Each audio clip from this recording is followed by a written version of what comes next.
오늘 함께 보실 하나님의 말씀은 출애굽기 강의 34번째 시간이고요. 십계명 9번째.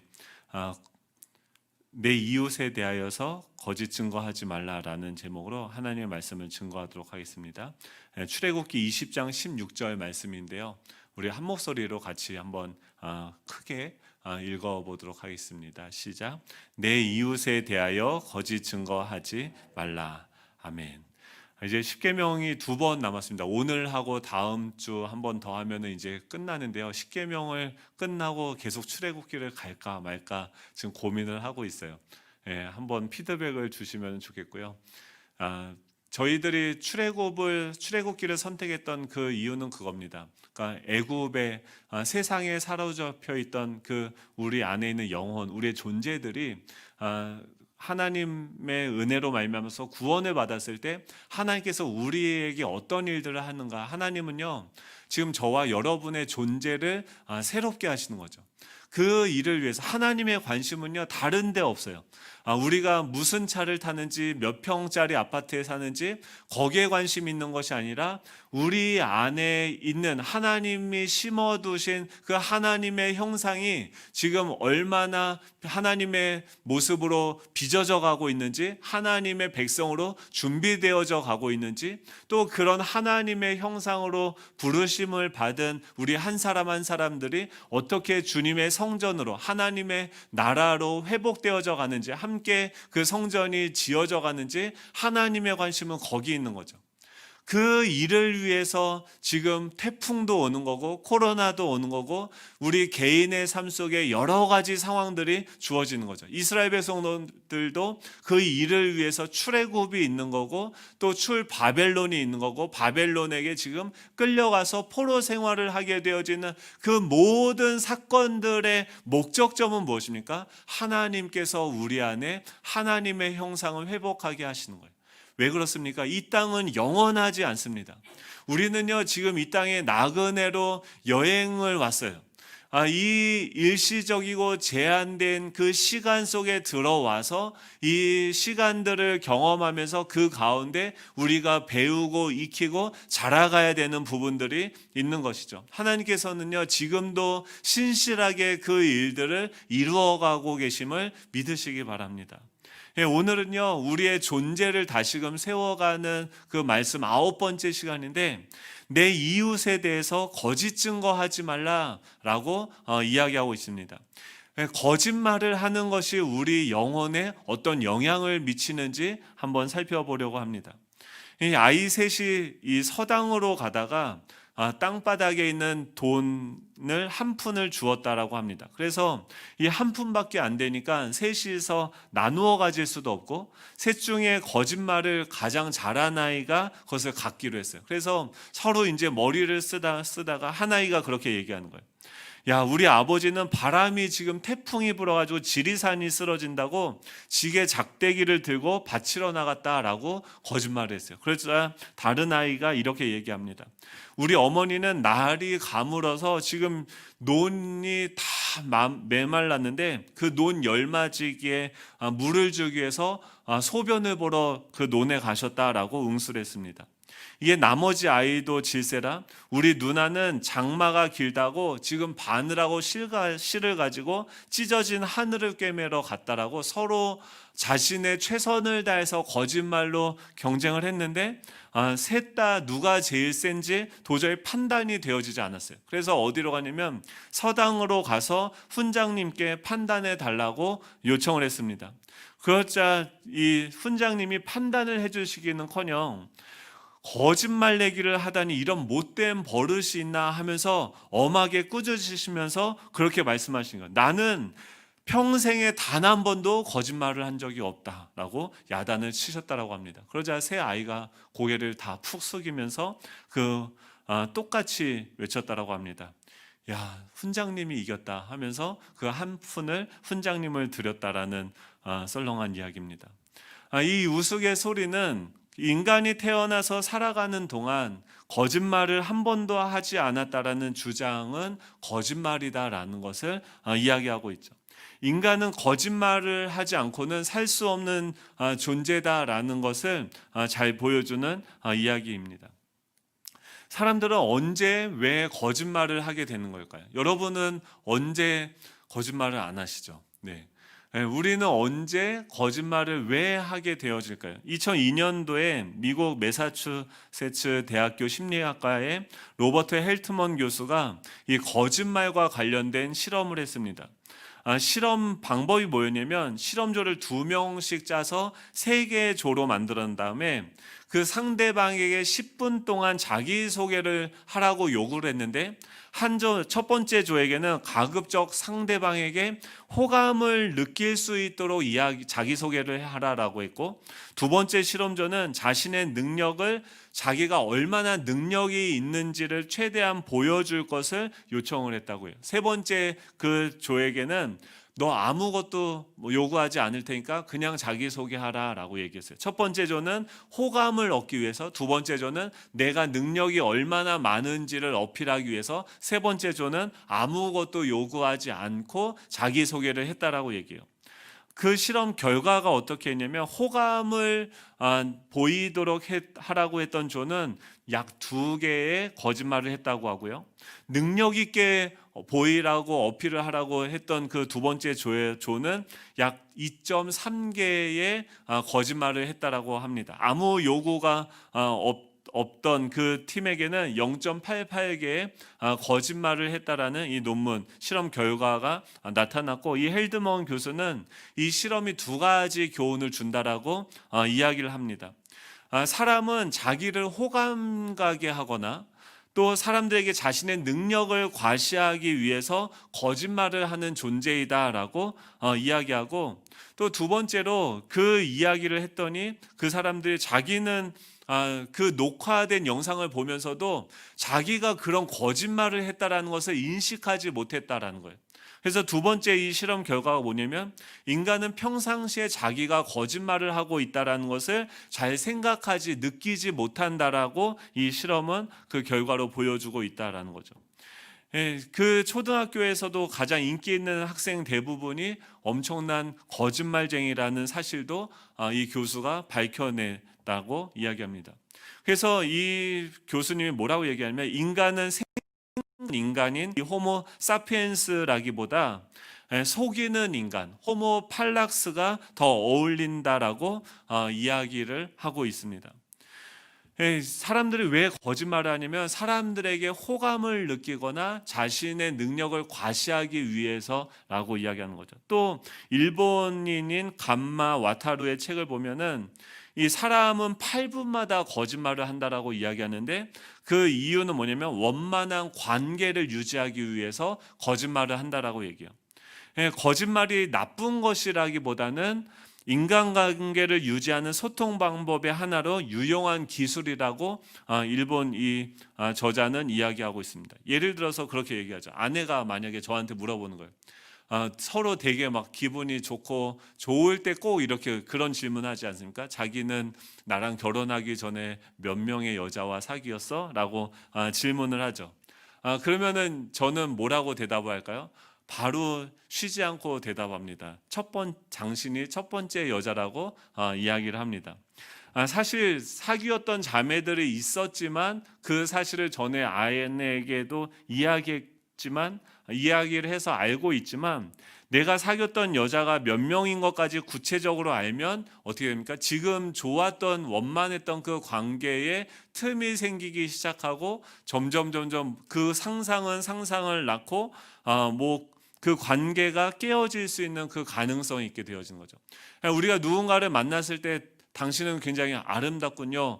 나는 당신을 존경합니다. 이런 말들도 무엇입니까? 정말 그 사람이 아름답고 그 사람을 존경하는 것이 아니라 당연히 윗사람이기 때문에 내가 존경해야 된다라는 그 마음을 의지적으로 표현해서 존경합니다라는 표현을 하게 되어지는 거죠. 그런데 그것이 사실인지 거짓말인지 우리는 알 수 없지만 우리는 원만한 관계를 위해서 거짓말을 자기도 모르게 한다라는 것이죠. 또한 불가피하게 거짓말을 하는 경우가 있는데 진실을 말하면 이웃의 생명이 위험에 빠지게 될 것이 분명한 상황에서 이웃의 생명을 살리기 위해서 하는 거짓말도 있다라는 거죠. 예를 들면은 그 여호수아에서 보면 라합이 거짓말하죠. 그 이스라엘 백성들의 그 정탐꾼들이 숨어들었을 때 그들을 숨겨주고 그들을 살리기 위해서 다른 곳으로 갔다라고 이야기를 하고 있습니다. 그리고 이 야고보서 2장 25절에서는 그 기생 라합의 행동을 행함으로 의롭다 하심을 받은 것이 아니냐라고 하면서 그가 거짓말을 해서 그들을 살린 것에 대해서 긍정적으로 해석하는 듯한 표현을 하고 있는 것을 볼 수 있습니다. 그렇기 때문에 이 거짓말을 하게 되는 그 이유, 우리가 왜 거짓말을 하는지에 대해서 살펴보고 정리한다고 하면 사람들에게 호감을 얻고 능력을 과시하고 싶어서 거짓말을 하고요. 또 원만한 관계를 유지하고 싶어서 거짓말을 하고 누군가의 생명을 살리기 위해서 소위 착한 하얀 거짓말을 할 때가 있다라는 것이죠.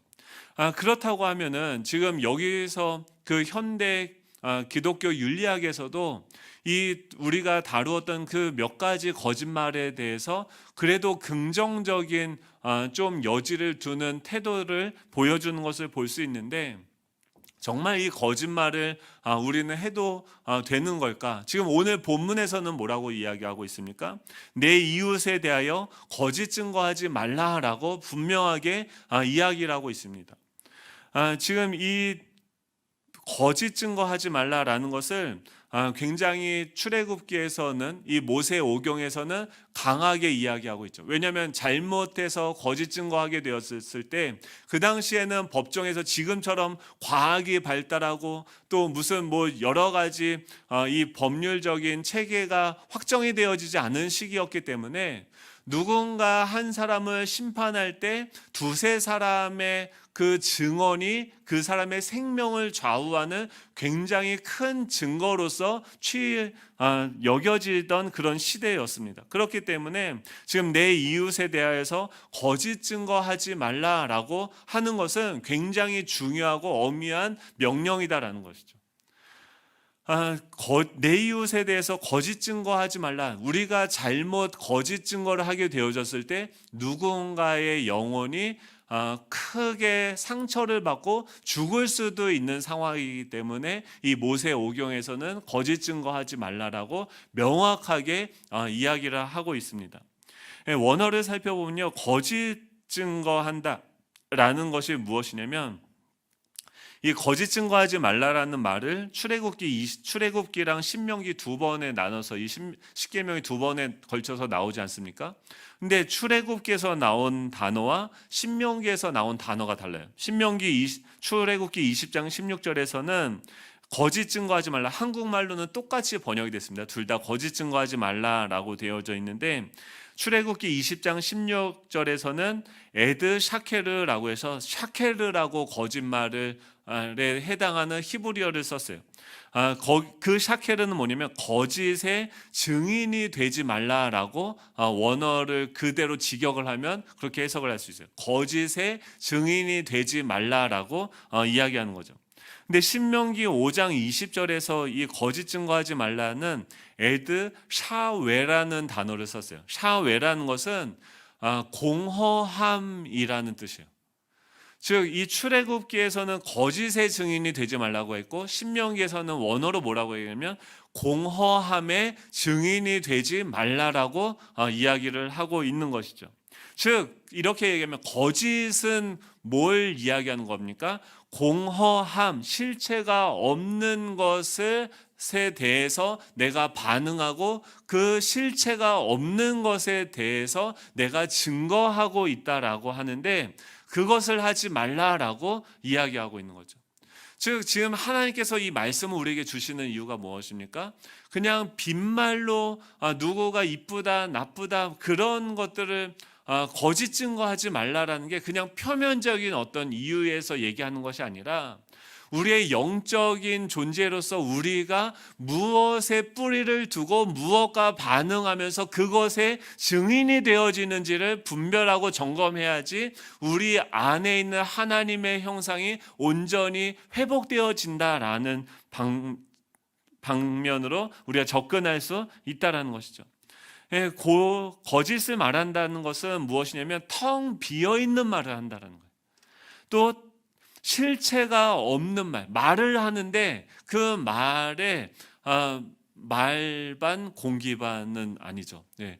그 실체가 없는 허무한 말을 하고 있는 거죠. 고린도서 13장 1절에 보면 내가 사람의 방언과 천사의 말을 할지라도 라고 얘기해요.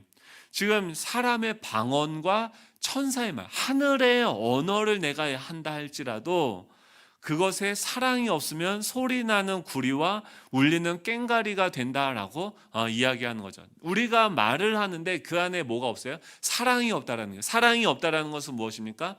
하나님의 존재가 그곳에 없다고 한다면 지금 그 사람이 이야기하는 것은 뭐예요? 하나님의 뜻을, 하나님의 언어를 선포하는 것이 아니라 자신이 다른 사람들에게 호감을 느끼거나 자신이 능력 있음을 과시하거나 나의 방법으로, 나의 능력으로 누군가를 돕거나 세우고 살리기 위해서 접근하는 방식으로서 허무한, 공허한 말을 하는 것일 수 있다는 거예요. 내가 당신을 축복합니다, 사랑합니다 라는 그 말을 선포할 때 하나님께서, 우리가 어떤 존재입니까? 하나님의 형상으로 지음을 받은 존재예요. 왕 같은 제사장으로 하나님은 우리를 통해서 이 땅을 다스리고 계시는 거죠. 지금 에스겔을 통해서 하나님은 어떤 일을 하길 원해요? 바벨론의 포로가 되어져 있는 이 절망적인 그 이스라엘 백성들의 그 상황을 하나님은 회복하시기를 원하세요. 근데 그들 가운데 한번 보세요. 무슨 소망이 있어요? 지금 이 에스겔이 제사장이 되어져야 되는 그 나이 30살이 되어졌는데 이미 포로로 끌려온 지 5년이라는 그 시간이 되어졌는데 그는 거기서 뭐하고 있습니까? 제사장으로서 예배도 드리지 못하고 그 나라의 현실을 보세요. 지금 그 하나님이 계셔야 되는 그 예루살렘 성전은 뭐예요? 다 회파되고 자기들은 나라가 없어졌어요. 주권을 다 빼앗겼어요. 그리고 이방 나라의 포로가 되어져서 노예가 되어져서 갇힌 자들 사이에서 거하고 있는 거죠. 이것을 이미지로 뭘로 보여주십니까? 마른 뼈가 땅바닥에, 사람들이 영적으로 다 죽어서 마른 뼈가 땅바닥에 널브러져 있는 그런 상황이에요. 그냥 방금 전에 죽은 것도 아니고 죽은 지 너무 오래돼서 그 부패된 냄새들이 다 펄펄 나고 다 사라지고 이제는 뭐가요? 해골이 되어서 그 땅 가운데 널브러져 있는 그런 상황이에요. 얼마나 절망적인 상황이고 소망이 없는 상황입니까? 근데 그 상황에서 만약에 이렇게 생각을 해보세요. 내가 여기서 뭔가 긍정적인 이야기라고 어떤 소망의 언어를 한다고 할지라도 그것은 얼마나 허무하고 공허한 이야기겠습니까? 이 긍정적인 사고로 긍정적인 이야기를 하라고 하는 것은 기독교에서만 얘기하는 게 아니에요. 세상에서도 보면 이 시크릿이라는 그 책을 보면 세상에 정말 몇 퍼센트 안 되는 그 부자들 안에 부자들이 되었던 공통된 분모를 찾다 보니까 그들 안에 동일한 방식으로 말을 했다라고 이야기하는데 나는 부자가 될 거야, 나는 잘 될 거야 라는 그 말을 계속해서 선포했더니 부자가 되어졌다라고 이야기를 해요. 그리고 교회 안에서도 그것을 쫓아가서 긍정적인 언어를 해야지, 부자가 될 거다라는 말을 선포해야지 하면서 이 말을 내가 잘하면 그것대로 하나님이 나에게 복을 주실 것이다라는 자기중심적인 이 지옥에서부터 나오는 그 언어들이 우리로부터 선포되어질 때가 있는 거죠. 이건 뭐예요? 사람들을, 내 영혼을 오히려 썩게 만들고 마른 뼈가 되게 하는 언어죠. 동일한 말인데 나는 당신을 사랑합니다, 당신을 축복합니다 라는 말이 나 자신을 증명하고 나 자신, 그 사람들 속에서 나를 더 돋보이고 나를 성공하게 만드는, 나를 위한 언어로서 그 말이 선포되어질 수 있다는 거죠. 설교도 마찬가지죠. 가장 고귀한 찬양이라는 그 행위를 하면서도, 예배를 드리면서도 우리는 그것을 통해서 나 자신을 전파할 위험이 있는 그런 존재인 것이죠. 그게 뭐예요? 거짓 증거하는 거예요. 공허한 말을 하는 거예요. 근데 이웃에게 거짓 증거하면 뭐예요? 나의 영혼도 상하고 그의 영혼도 죽을 수 있다라는 거예요. 사랑하는 성도 여러분, 이 거짓된 것, 이 공허한 것, 아무것도 그 실상이 없는 것에 반응하는 것으로부터 멈춰지는 저와 여러분이 되기를 간절히 소망합니다. 예, 지금 그렇다고 하면은 이 하나님의 언어, 이 하나님의 증인이 되어지는 것은 무엇입니까?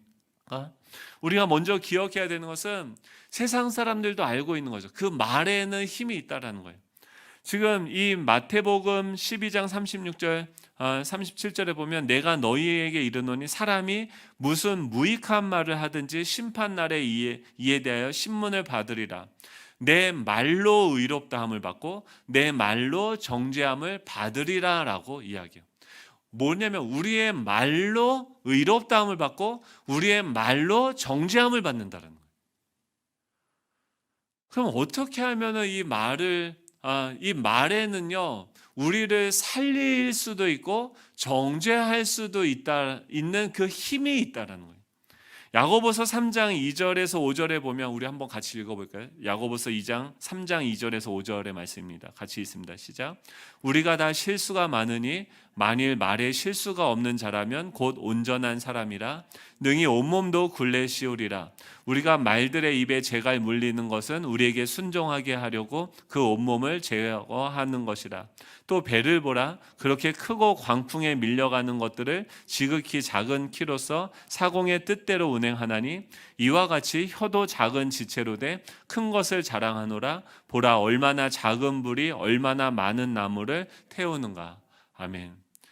지금 이 뭐라고 얘기하냐면 이 말에 우리가 실수가 많은데 말을 잘하면은 온전한 사람이 되어지고 능히 온몸도 굴레를 씌울 수 있다라고 이야기합니다. 여기서 온몸도 굴레를 씌울 수 있다라는 것은 뭐냐면 누구든지 말에 실수가 없는 사람은 온몸을 다스릴 수 있는 온전한 사람입니다라고 이야기를 해요.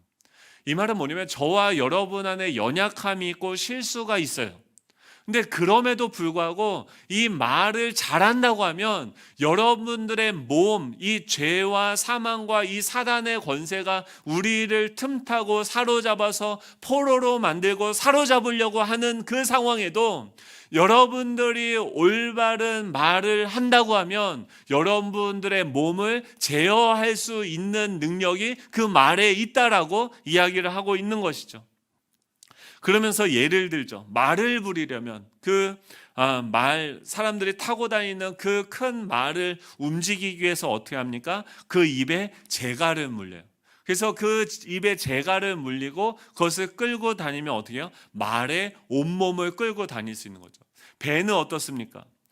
배를 봐도 자체적으로 그 배가 몇 톤급이고 얼마나 능력이 있는지, 엔진이 얼마나 크고 최고 출력을 내는지, 그 배가 얼마나 탁월한지와 상관없이 또 이 밖에서 바람이 불고 또 태풍이 분다 할지라도 그 배가 가는 방향을 결정하는 것은 무엇입니까?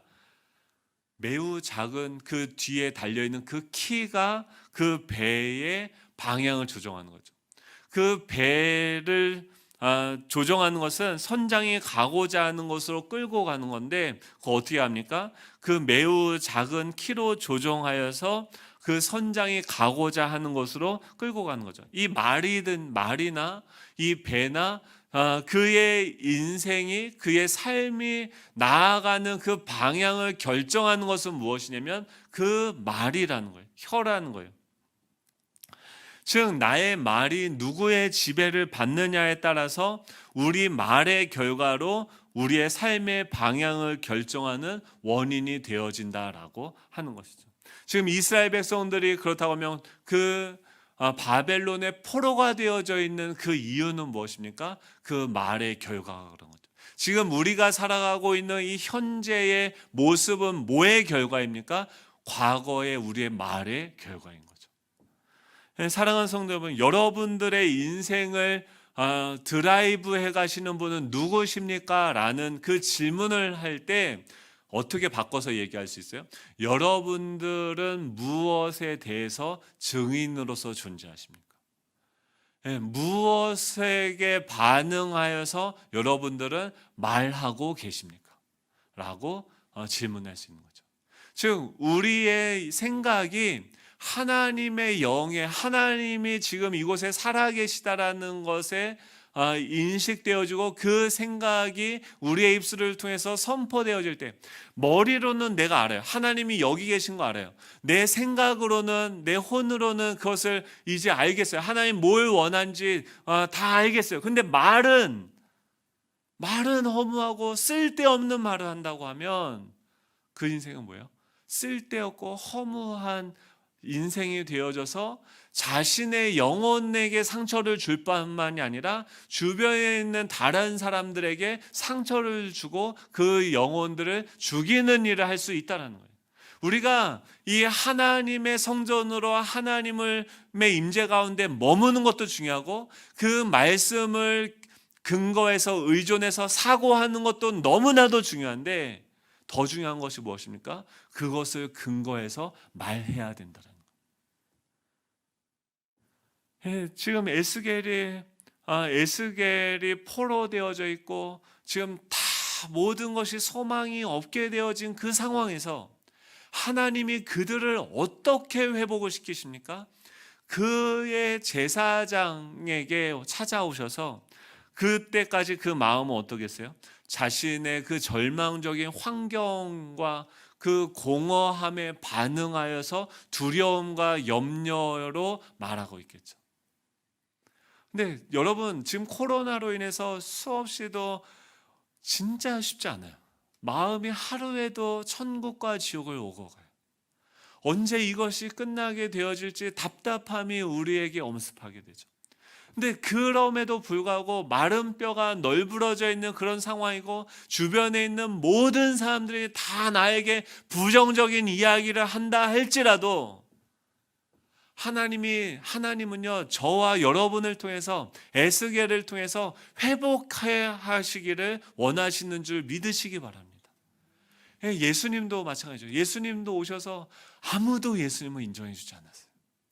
올바른 얘기, 성경을, 말씀을 근거로 하는 이야기를 하는 사람들은 많이 있었어요. 서기관도 있었고 제사장도 있었고 그 당시에 레위인들도 있었습니다. 그런데 그들의 말은 공허한 말이었어요. 그것은 뭐냐면 그 성경의 말을 통해서 자신이 인정받고 자신의 존재를 증명하기 위해서 하는 말들이었죠.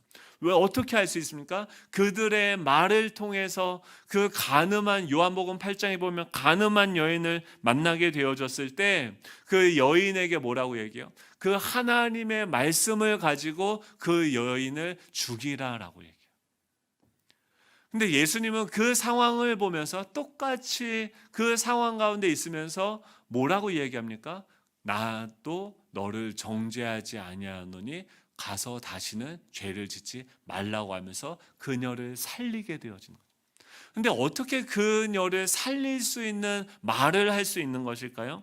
요한복음 8장 28절에 보면은 이렇게 이야기합니다. 요한복음 8장에 그 유명한 말씀이 나오는데요.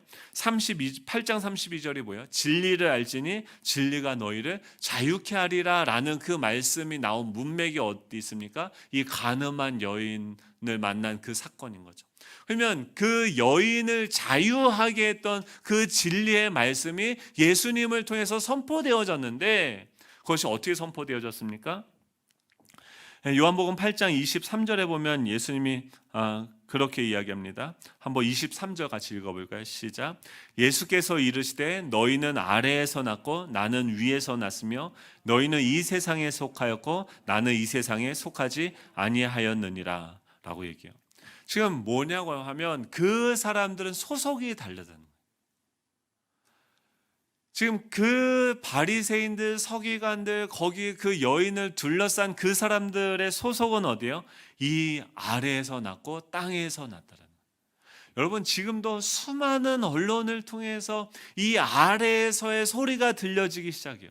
이 아래의 언어들, 세상의 언어들, 사람을 죽이는 말들이 좌에서 우에서 혼잡하게 들려지기 시작하죠.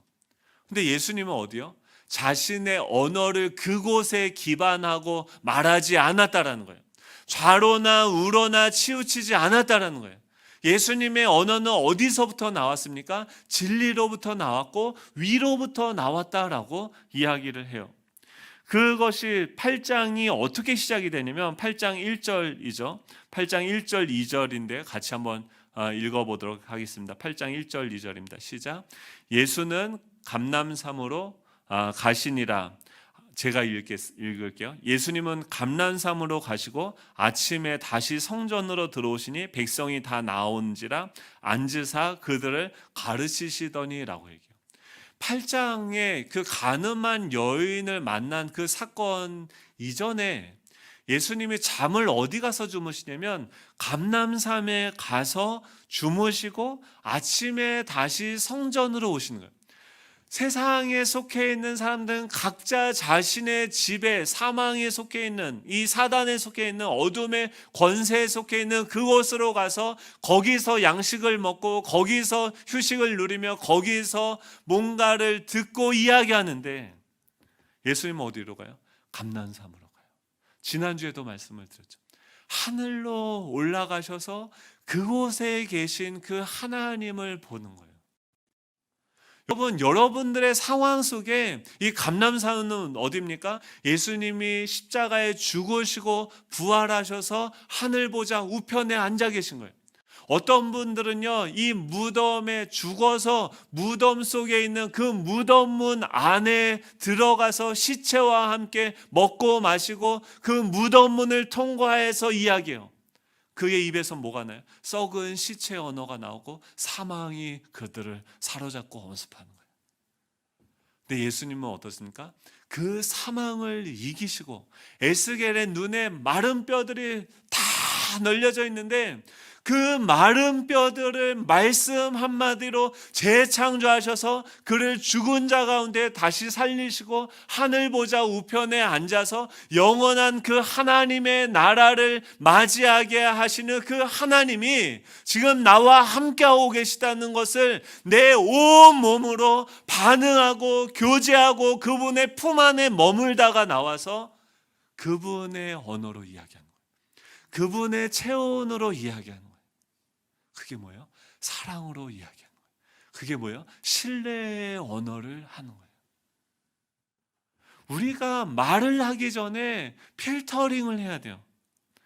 지금 이 데이 셰퍼드라는 사람이 세 가지 황금문이라는 책에서 이 언어 생활에 대해서 이렇게 얘기합니다.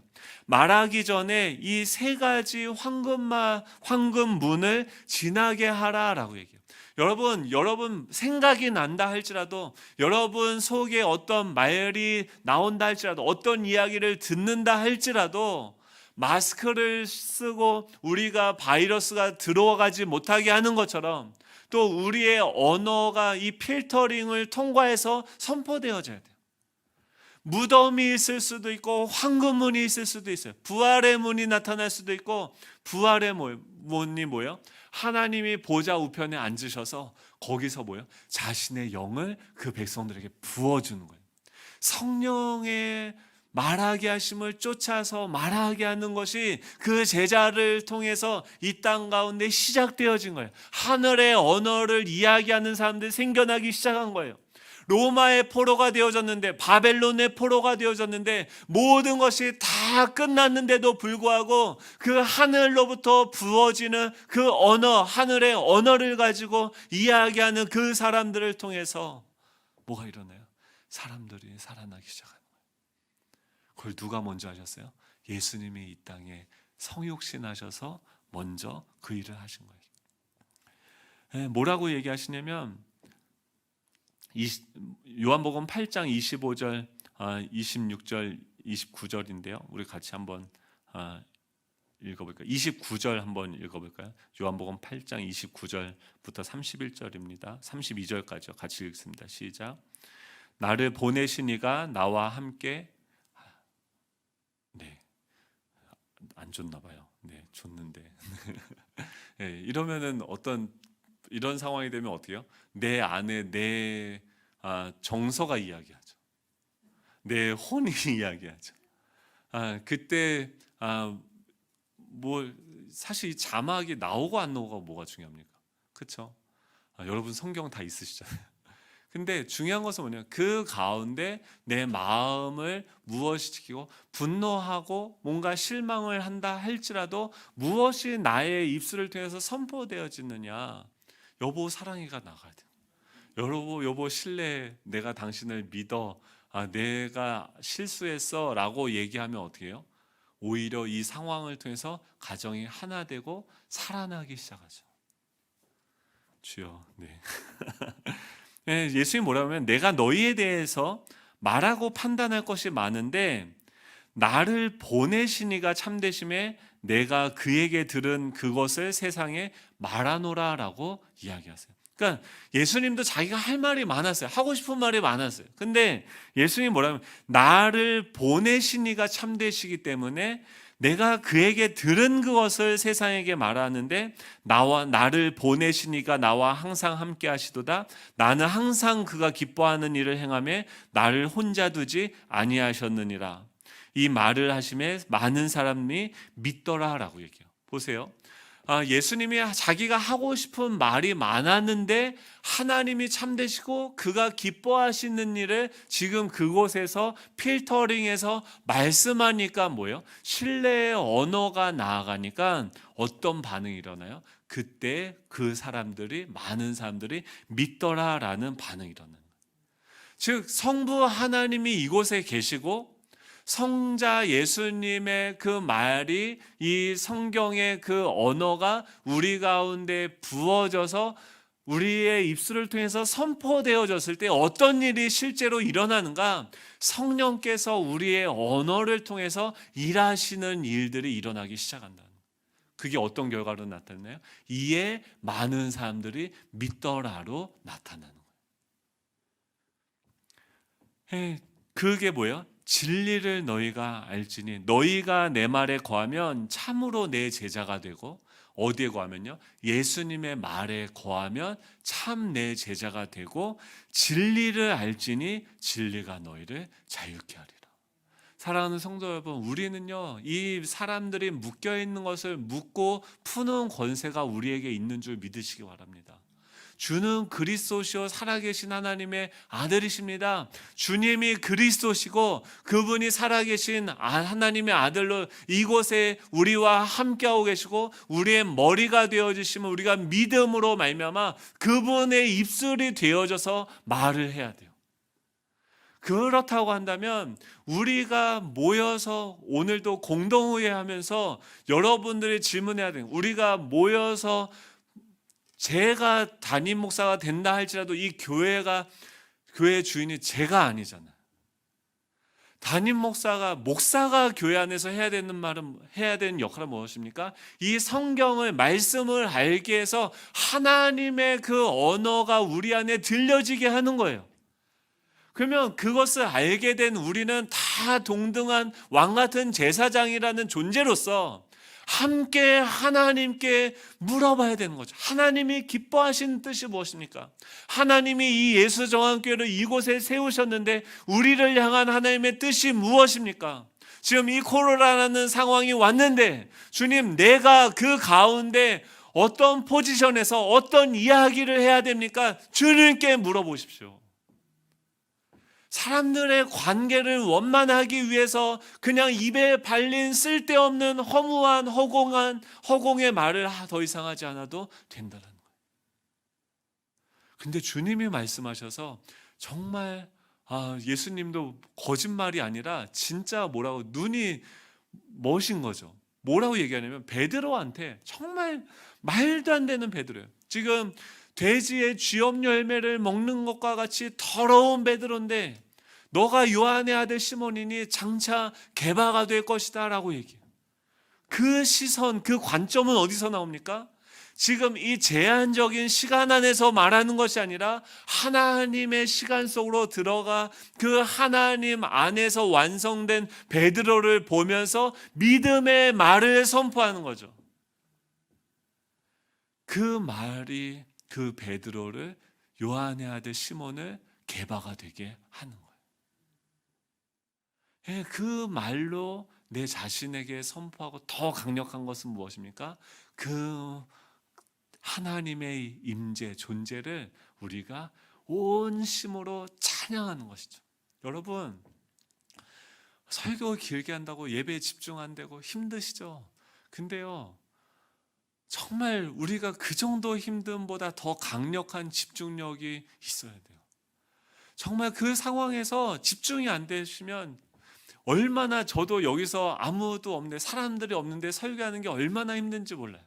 반응도 없고요, 아무것도 없어요. 근데 예배드리기 전에도 머리가 멍해서 아무 생각이 들잖아요. 근데 전심으로 뭘 했냐면 내가 행한 것 죄뿐이니 그 찬송가를 부르는데 정신이 돌아오는 거예요. 다시금 내 안에 무너진 질서들이 다시금 잡혀져 가는 거예요. 여러분, 힘들고 무너져 있을 때 뭘 해야 하셔야 됩니까? 무덤 속에서, 그 감옥 속에서 마른 뼈들이 내 주변에 다 있고 다 망했다고, 다 안 된다라고, 너네들 망했다, 너네들 쓰레기다, 너네들 전염병이다 라고 모든 사람이 다 이야기하는 그곳에서 하나님을 찬양하시기 바랍니다. 거짓 증거하는 것이 아니라 그곳에 진리를 알지니 진리가 너희를 자유케 하신다는 그 실체이신 하나님께 반응하고 그분을 높여드리는 저와 여러분이 되시길 축복합니다.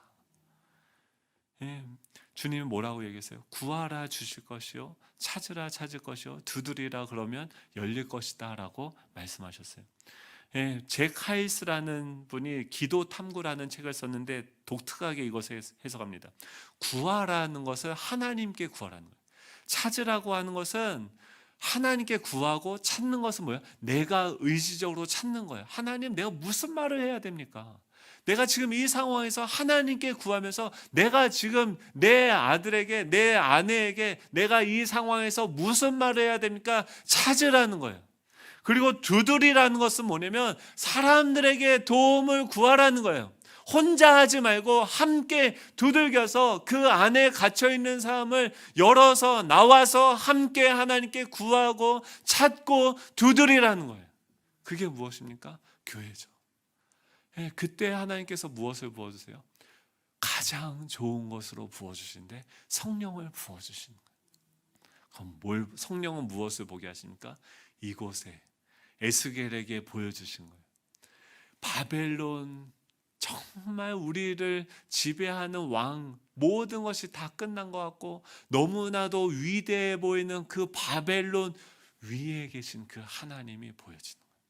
아무것도 보이지 않는 그 태풍 먹구름이 다 내 눈앞을 가렸는데 그 먹구름 위에 찬란하게 빛나는 태양과 같은 하나님의 임재를 성령께서는 보게 하시는 줄로 믿으시기 바랍니다. 이번 한 주간 어떻게 해야 돼요? 하늘의 언어를, 이웃에게 거짓 증거하지 마십시오. 공허한 말을 하지 마십시오. 실체가 있는 말을 하십시오. 진리의 말을 하십시오. 진리를 높이십시오. 찬양하십시오. 사랑의 언어를 하십시오. 신뢰의 언어를 사용하여 주십시오. 여러분들을 통해서 그 무덤 문이 열리고 부활의 역사가 나타나는 줄로 믿습니다. 하나님께서 왜 예수 정황교회를 이곳에 세우셨습니까? 이 땅에 있는, 이 널브러져 있는 그 마른 뼈들을 다시 살리시기 원하시는 거예요.